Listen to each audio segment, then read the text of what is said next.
Hello everyone, welcome back to my channel. तो आज हम इस वीडियो में करेज पोएम के क्वेश्चन आंसर्स करेंगे।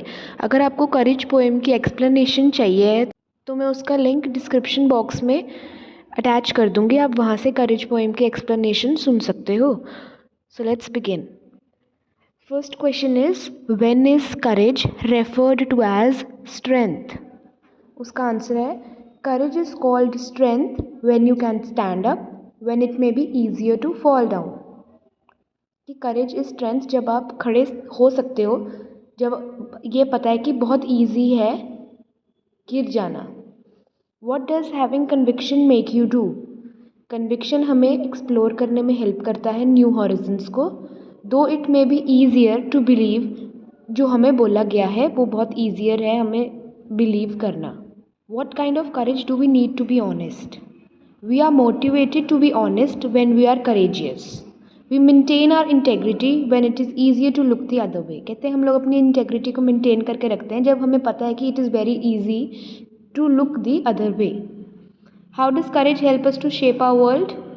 Courage give us that will and determination कि हम अपनी वर्ल्ड को खुद बना सकें। When do we stop criticizing others around us? हमें जब पता चल जाता है ना कि no one is perfect, then we stop criticizing others around us।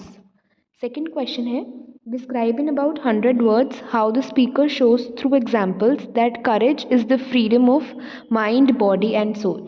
ये क्वेश्चन आप खुद से भी लिख सकते हो, इसमें सारी पोएम लिखनी है। करेज की सारी एग्जाम्पल्स दी हुई है ना, कि करेज जो है स्ट्रेंथ और डिटर्मिनेशन देता है न्यू हॉरिजन्स को एक्सप्लोर करने के लिए। फर्म है वो विल और डिटर्मिनेशन देता है कि we should stand firm and shape the world.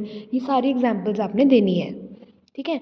If we talk about the C part, C का फर्स्ट पार्ट ये है कि it is feeling happy and alive and moving forward when it's easier to feel sorry for ourselves and stay.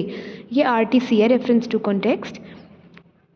इसमें पहला question है, what does it here refers to? It is courage, obviously it is feeling happy and alive. Courage is feeling happy and alive कि हम लोग आगे बढ़ सकते हैं। अगला क्वेश्चन है, what happens when you feel sorry for your self? हम जब अपने लिए सॉरी फील करते हैं, इसका मतलब ये होता है कि हम लोग अब अपने आप को मोटिवेट नहीं कर पा रहे हैं, इनकरेज नहीं कर पा रहे हैं टू अचीव ग्रेट थिंग्स। हम लोग रुक जाते हैं कि हम अचीव नहीं कर सकते, क्योंकि हम ये सोचते हैं कि we are incapable of achieving what we have set for us. जो हम कर सकते हैं बट हमें ऐसा लगता है कि वी आर इनकेपेबल, ठीक है। सेकेंड आता है, the foundation of courage is solid, the rock that does not role.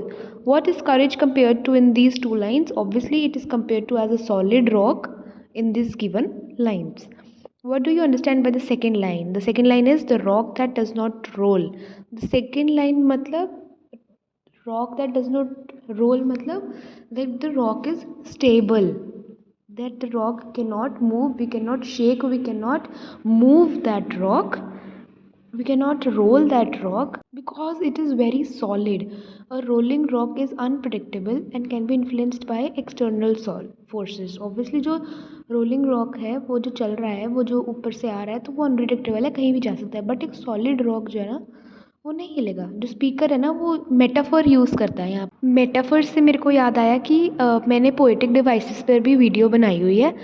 सो अगर आपको पोएटिक डिवाइसेस भी अंडरस्टैंड करने हैं, अगर वो आपको समझना है, तो मैं उसका लिंक भी डिस्क्रिप्शन बॉक्स में अटैच कर दूँगी, ठीक है।